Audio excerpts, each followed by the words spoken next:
Wander Wealthy Podcast, episode 105.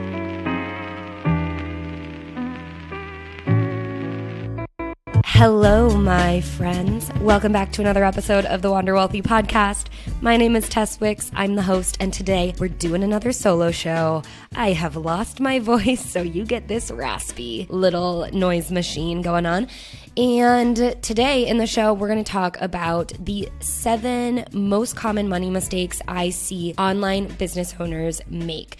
Whether you are an online coach or some other sort of service provider where most of your business is conducted online, maybe you are a freelancer, an independent contractor, a graphic designer, basically you sell services or products online, then this episode is totally probably going to resonate with you. Also, for my side hustlers out there, if you have your 9 to 5, but you're side hustling and you're making some money that maybe you didn't expect to be making, this is going to help you too, because you're running a business, whether you think about it or not, you're running a business and you might be making some of these mistakes. So I've worked personally one-on-one with many business owners, and the reason I've kind of reduced the list down to these 7 is because these are the ones that hold us back the most.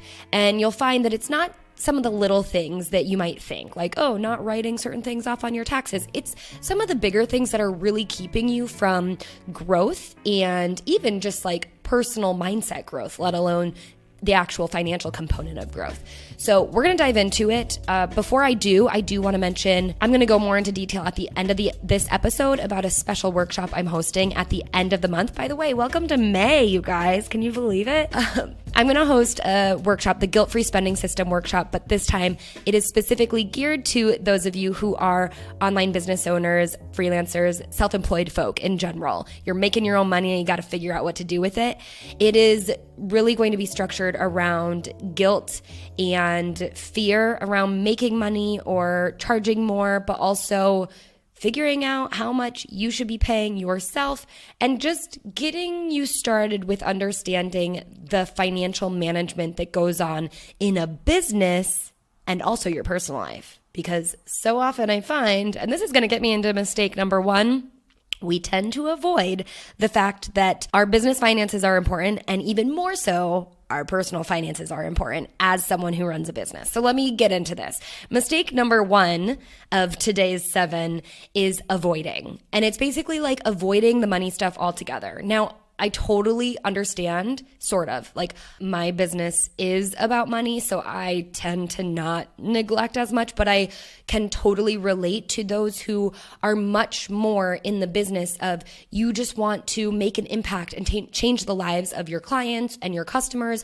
Maybe you are super creative minded and maybe you're like graphic design or creating and coding up websites, or you're doing something where math, money, finance, those things are not your strong suit. They totally drain you and you'd rather just not even think about it because it's keeping you from doing your craft. It's keeping you from making that impact. It's keeping you from making money in your business, because if you have to focus on like the back end financial stuff, oh, that's just going to take up so much time and cause you a lot of headaches, and then you're not going to actually be doing the work. So like I said, I totally get it. However, turning a blind eye to the happenings of the behind the scenes of our business can hold us back. If we're avoiding altogether and not looking at what's coming in, what's going out, that will dampen the inevitable impact that we can make with our clients, with our customers, or the things that we can create. Because if we pretend like the financial stuff doesn't exist, then we can get in a lot of trouble. I mean, being ignorant to if you're making enough, if you're overspending in your business, if you're not setting enough aside for taxes, can lead to your business's demise. Unfortunately, there's a really quick fix here, and it's just getting in a rhythm, getting in a routine to start looking at your money. And maybe that involves hiring someone to help you, because maybe it's like, oh, I can't even imagine. I don't even know. It's so unorganized and it's so overwhelming. I don't even know where to start. then it would be great to just have someone, whether it's a mentor, a coach, or even like an accountability partner, do this process with you. And the hard part about that is that it's money. So it can feel taboo to invite someone in and have them help you, but avoiding our money, avoiding what's going on in the inflows and outflows of our business can lead to trouble, because ignorance is not bliss in this situation and how it plays out there. The second mistake that I see so many business owners make, and I make this mistake too, actually, this is one that I'm currently working on very hard, is not setting big enough money goals.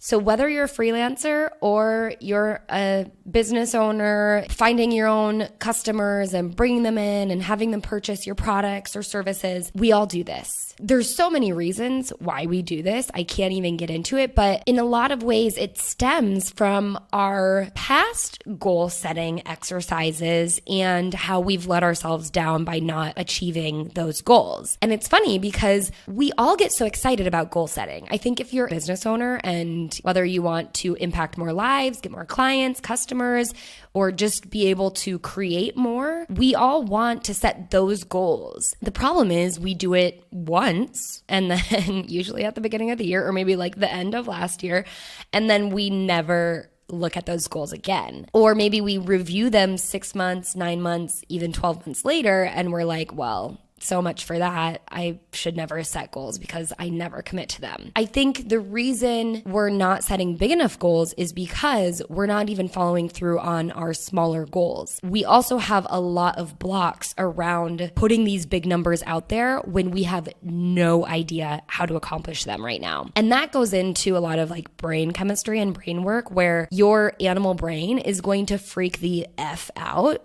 when you set some huge goals, because your animal brain is going to go, okay, what does this mean? I'm going to have to work so many more hours, or I'm going to have to do all this stuff, or I'm never going to see my family again. Your animal brain is going into, how can I force my way to achieve this goal?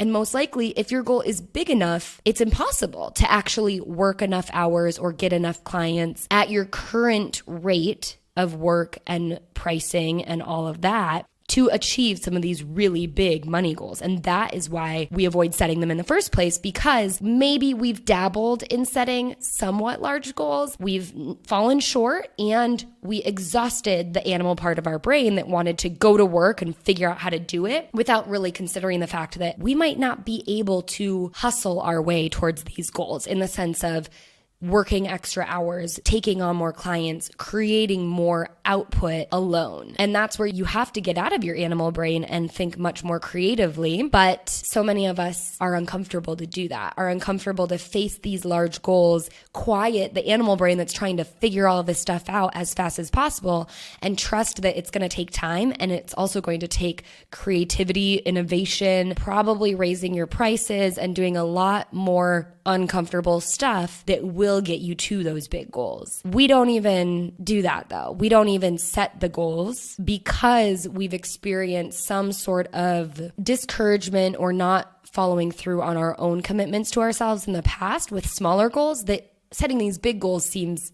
impossible. Like, it's hysterical to even think about wanting to triple the actual goal number that you initially wrote down. This is a big mistake though, because it doesn't even get us out of the regular monotony that we're in of how we know today how we can make money. It keeps us in this idea that whatever we're doing today is the only way that we can do it. And there's no way that we could innovate to a place or get creative or leverage other opportunities to get to the place where we can reach some of these really big money goals. So there's a lot of work that has to go behind the scenes here, and we have to sort through some of our mindset blocks around money, around work, and around goal setting, but we don't have time to go into that. So I'm going to leave you with just a little task in terms of this mistake, which is something that I've been doing, because like I said, this is one that I've struggled with probably the most out of the 7 mistakes. And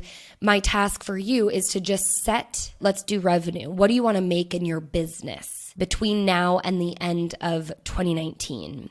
And write that down. And there's a way that you can go about setting these goals so that they make sense at least to begin with, to get like your baseline. And I go through that in the Guilt-Free Spending System workshop. So if you want to learn more about that, you can get in there. But if you just want to do, the starting point is just set a baseline revenue goal. What do you really think you need to make in your business in order to cover your costs and maybe live a good life? So set that goal, and then I want you to double it, which is going to probably make you poop your pants a little. But then I want you to divide that revenue goal, the doubled number, divide it by 12, put it on a sticky note, and put it up in your house. And if you can, put it up multiple places. I have one next to my desk. I have one on my computer. I have one in my kitchen, and I have one in my bathroom. And they're all different numbers. One is a total revenue goal for the year. One is a monthly revenue goal. One is a total income goal, so my personal salary from my business for the year, and one is a monthly salary goal. So those are all different numbers. Well, it's two different numbers annualized and then monthified. Can I have monthified be a word? I'm just going to make it a word. Divided by 12. Placing these up around my home and drawing attention towards it makes you override that animal brain that, of course, the day that you set this goal, your brain is going to freak out. It's going to try to figure it out. It's going to try to solve it using only the knowledge that it knows, which is, what have you been doing up until this point? Which obviously, if you're so far from that goal now, thinking about just doubling the work you're doing or doubling your output is probably impossible, especially if you are maxed out at your current rate and time. So there's no way that you can work in the sense that you know of work right now, your way to that goal. And you're going to believe that it's impossible. And that's why you have to get to a point where your animal brain shuts up and you go into your prefrontal cortex and you start thinking creatively, because every time you look at it, you're still going to think, and that's going to start triggering your neurons that have thought about this in a way of creativity to continue firing and start thinking of more creative and innovative ways to approach making this goal a reality. Okay, that was a long spiel about that, but try that trick. Just try it. There's no harm in setting a goal, making it visible, getting over the probably embarrassment that you'll suffer if friends come over and go, "What is this?" But if you can get over that and you can claim that goal and you can quiet down your animal brain and start allowing your creativity to override and start thinking about ways that you're going to make this goal happen, that's the point of this exercise. That's where we want to get to, but so many of us don't. We write a goal in a notebook, we shut the notebook, we never look at it for another 12 months, and then we open it up and we're discouraged. We're not doing goals like that anymore. And we're setting big, uncomfortable goals. Okay, let's move on to the third mistake, which is a lot of online business owners, when it comes to their money, they lack a system. As an online business owner and one who's probably running a small business, you are in charge of making sales, paying taxes, paying your business's bills, and issuing a paycheck for yourself and maybe, if you have them, your employees. And this is just the financial stuff. As an individual who's hopefully making a paycheck, we'll be talking about this in a little bit, you're responsible for paying your personal bills, taking care of those who are dependent on you, paying your debts if they exist, and if I have anything to do with it, building up your emergency savings fund and funding your retirement accounts and doing some other things that you want to be doing with your personal finances. Long story short, there's a lot of moving parts at play as a self-employed, business-owning entrepreneur. You have to basically manage two ships, keep them both afloat. Your business and your personal. And without having a system or a rhythm to carry out the many tasks that you have to do with managing these two financial ships, it can be really difficult. And that's a big reason why most people just avoid it altogether, because you think that, well, if you look at your current situation, you're probably overwhelmed and feel very disorganized. And you think that getting even in a system or in a process and a rhythm is going to be too overwhelming and way too much work. Why should you do it anyway? If you can find a system that works really well to keep your money organized, both in your business and in your personal life, and then you can adopt a rhythm, and this is what I had alluded to in the first mistake of avoiding, adopt a rhythm where you're regularly checking in and managing the flow of money in your two financial ships, your life is going to become so much easier. Not only are things going to be more organized, because the more you actually do things, the more you check in with your money and make the money moves, whether it's you're going into your bank accounts and you're transferring the money, or you're paying the bills, or you're doing your bookkeeping if you do it on your own, the more you do that, the less work you're going to have to do when you're looking at your bookkeeping at the end of the year and going, oh crap, I have to reconcile a year's worth of expenses. How the heck am I going to do this? So I always recommend doing it twice a month, if not at least once a month. But for me, it works twice a month, because that then helps me kind of get in the rhythm that I used to have when I had a 9-to-5 income and I just get paid twice a month. It helps me adopt that same rhythm. Plus, most of our bills are paid twice a month anyway. So it's better to be able to go in and make sure that the money is in the right place so you can afford to pay your bills. So I have a twice a month rhythm that I implement with a system that works really well. I'm going to be sharing a little bit about that system in the Guilt-Free Spending System workshop. So tune in to the end of the episode to hear more about that. Whether you adopt that system and you get in the workshop and learn more about it, or you find a system that works for you. So many of us avoid implementing these systems because we assume it's just going to create more work for us, when in fact, adding a couple steps into your strategy takes you from avoiding to being organized. And that is so much more effective because you're staying on top of the ball with your money. You're being more aware. You know when you need to make more, when you need to spend less, and how things are going. In this case, when I said ignorance is not bliss when you avoid, this is bliss. It's bliss to feel in control of the money in both of your financial ships, your business and your personal. And so many of us avoid, if not both, at least the personal side. I want people to be able to feel confident and empowered to have a proper strategy and system to manage both their personal and their business finances. And that is what I'm all about when I work with my clients and when I do my coaching. Mistake number 4 is not knowing your personal income needs. This to me is one of the biggest mistakes. It is my second least favorite. Does that make sense?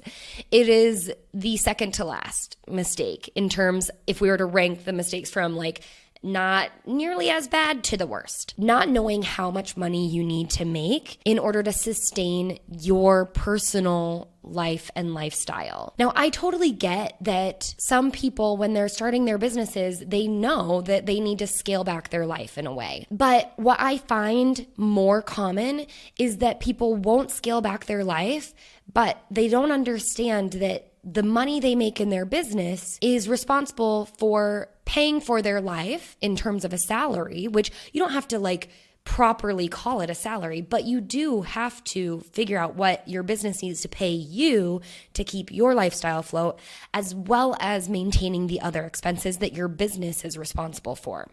We sometimes just forget this. We just assume okay, if I get a client who's going to pay me $300, that $300 is mine to go spend now. So I'm going to go book a $299 flight. And this is obviously very flawed. Now, for some people, it's not so obvious, but it's because they likely don't have the system set up and maybe are in their first couple of years of business where they haven't gotten used to the fact that they really need to set money aside for taxes. And there are other expenses that need to be taken care of on top of figuring out how much money you deserve to be making in your business. The biggest thing that I find people really struggle with is understanding how much they should be paying themselves. And this is determined by how much money you need to make. Some people fail to do this because they just don't think about it, as I was just kind of alluding to.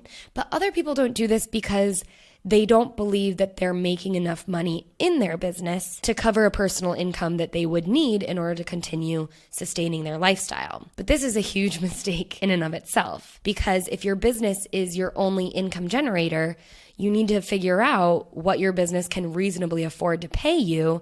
Unfortunately, you'll have to adjust your lifestyle to this current income. And then, of course, you can set some goal personal incomes that you'd like to get to, but then that means something different for how much money you need to generate in your business. The problem is most people just don't do this. We turn a blind eye, and either folks are going into credit card debt on the personal side of their life, or they're robbing their business and pulling from money that's supposed to be set aside for taxes or supposed to be set aside for other business expenses.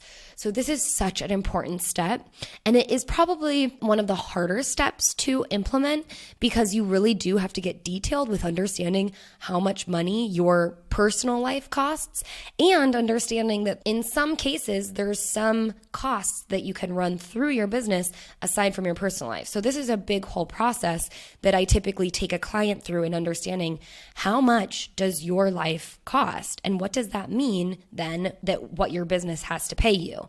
And then you have to check if your business can afford that and then find a middle ground, because if your business can't afford that, we have to adjust your lifestyle or we have to make more money. And we probably have to do a little bit of both so that we can keep your business in a healthy state in the meantime. A quick little exercise that you can do just to kind of start understanding what I'm talking about here is to just decide, okay, if you had to dump your business today and you had to go find a full-time job, what would that full-time job have to pay you in order for you to sustain your lifestyle?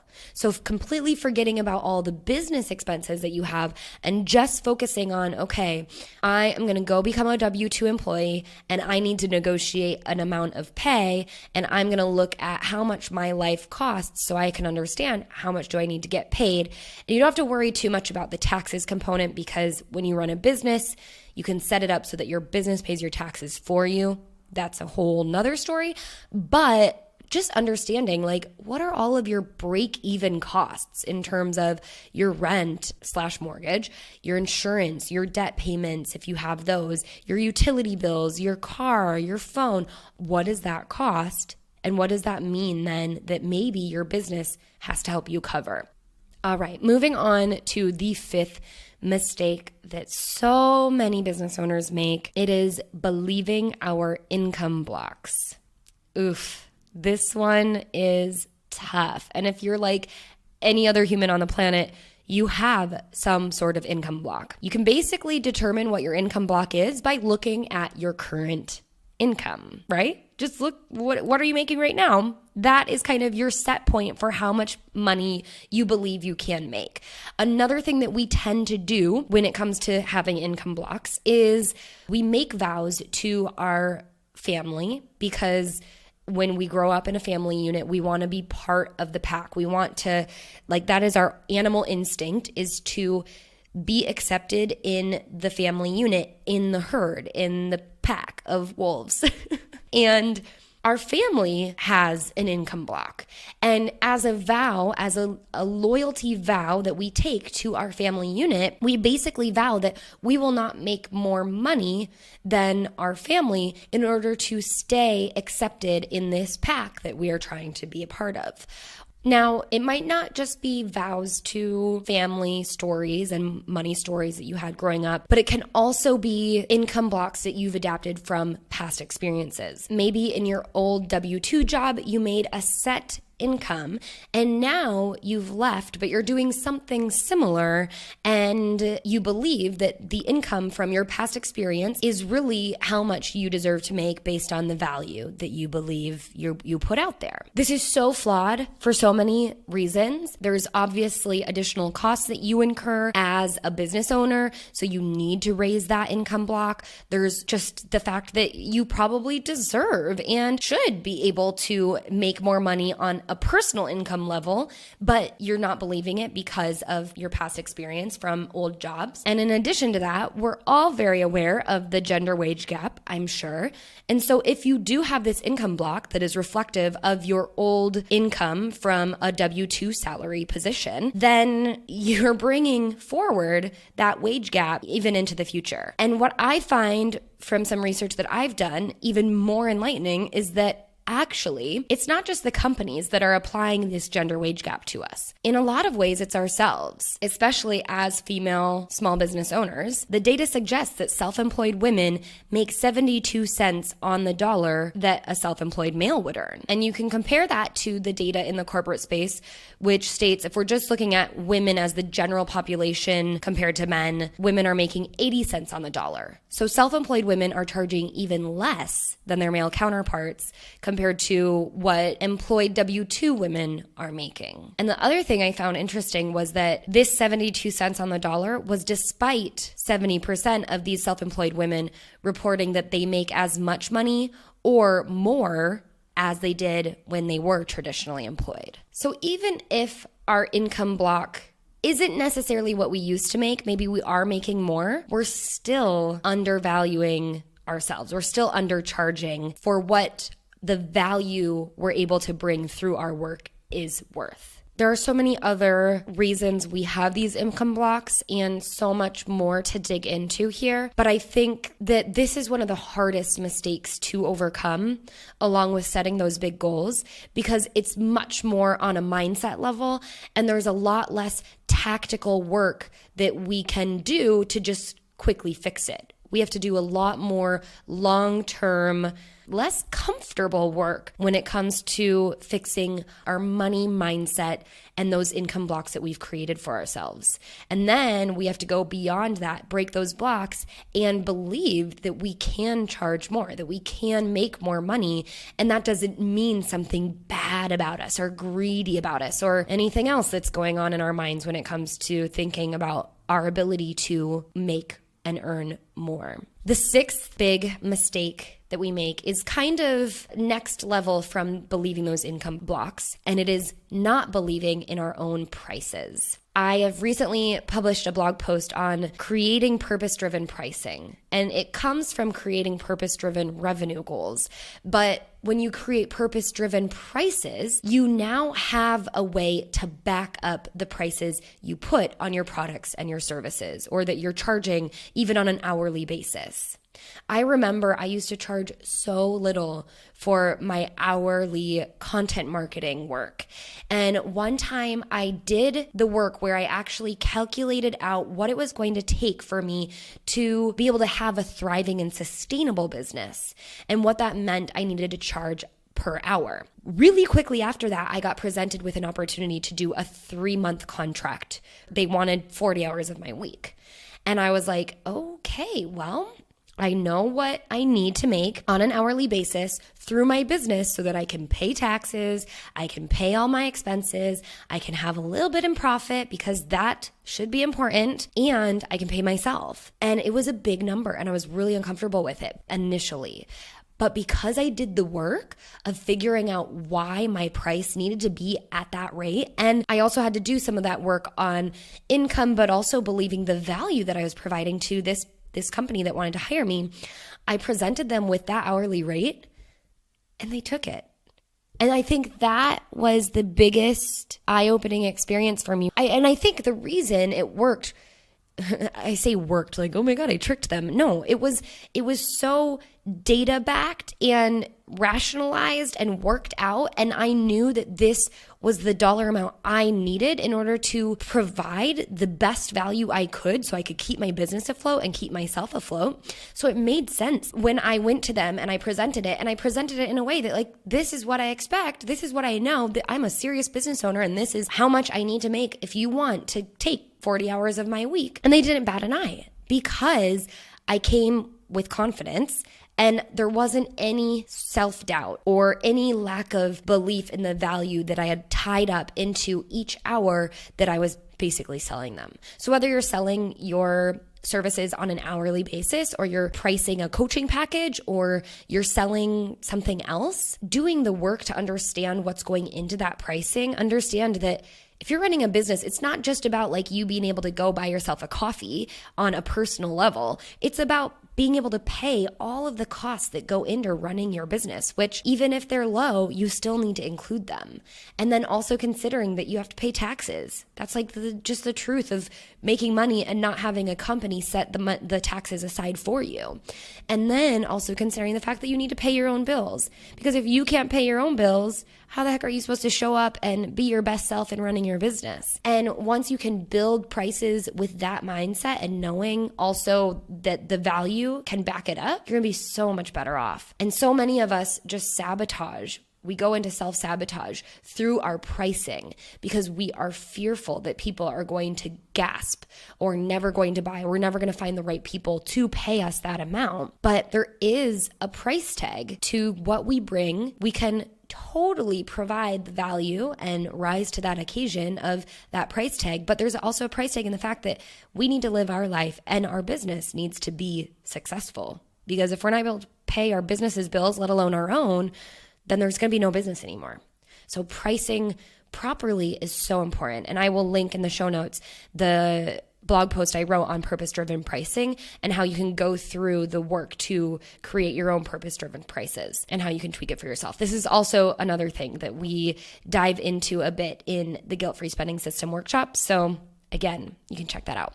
Okay, the 7th mistake. This is the one I told you guys was the worst. It's kind of reflective of all the mistakes I've talked about, but it is super specific and kind of hard hitting. And it is that small business owners, there are some out there, and I would say probably the majority, especially if you're just getting started, that are not taking a paycheck. And this bothers me so much, especially when you hear people bragging about like, oh, I've been in business for 3 years. I've never once taken a paycheck. And I don't understand the brag. I don't understand it. I think so many of us believe that this is just like something we have to do in order to keep our business afloat, that our business needs to keep all of that money. But to me, it doesn't make any sense. Perhaps this comes from the idea that like your business is your baby and you want to reinvest everything because that's what, Gary Vee tells you to do. Some of it could be that maybe you're making that good money, but you're not taking the paycheck because you feel like it's greedy or you don't deserve it. That's a mindset aspect. And in some cases, maybe you don't believe that you make enough money in your business to be able to take a paycheck. Whatever it is, I'm here to tell you that you deserve to take a paycheck. And if your business is costing you too much money, that it's not allowing you to take a paycheck, then we need to look at your business. Now, if you're creating the next Facebook or creating, another app that is going to require a lot of capital, then I'm not talking to you.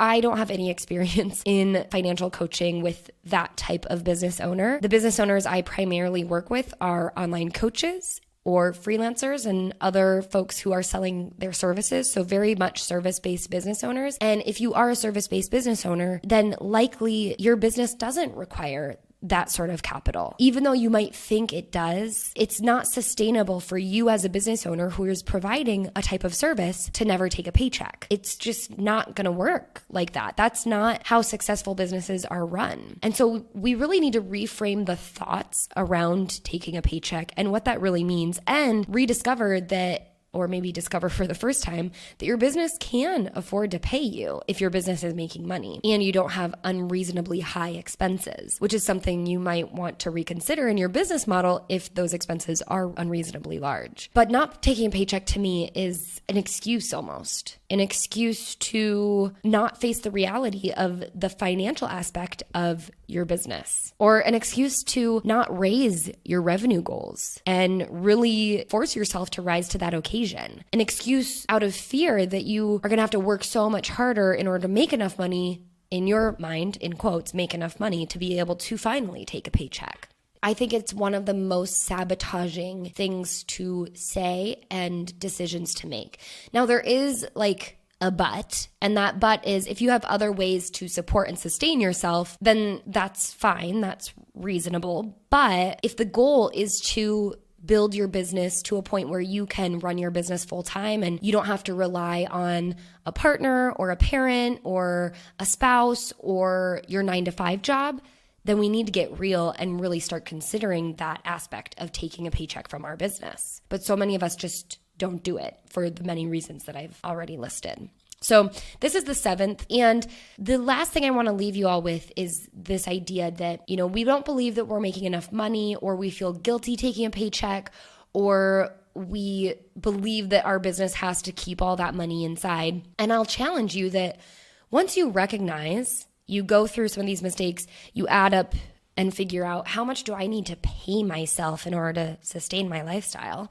And then you figure out what that means in terms of taking a paycheck out of your business. And then you actually start putting that process in motion and start taking a paycheck for yourself. I think you might see that your business, your revenue, those goals that you've set, the big ones, they'll start realizing themselves. You'll start finding new opportunities and ways to increase that top line revenue so that that paycheck that you've stated you finally want to start paying yourself doesn't feel like this far-fetched idea, and it doesn't feel like you aren't able to afford to pay yourself that paycheck through your business. It doesn't feel unrealistic, and it actually makes total sense. And this gets into the aspect that once you set that boundary, this boundary that I'm going to finally pay myself this money, your business has to rise to the occasion and figure out how to make that work. Sometimes it's taking that action before you really think you're ready to ensure that that ultimate goal is going to be reached. So it might not be reaching that big far-fetched revenue goal that you set for yourself after going through these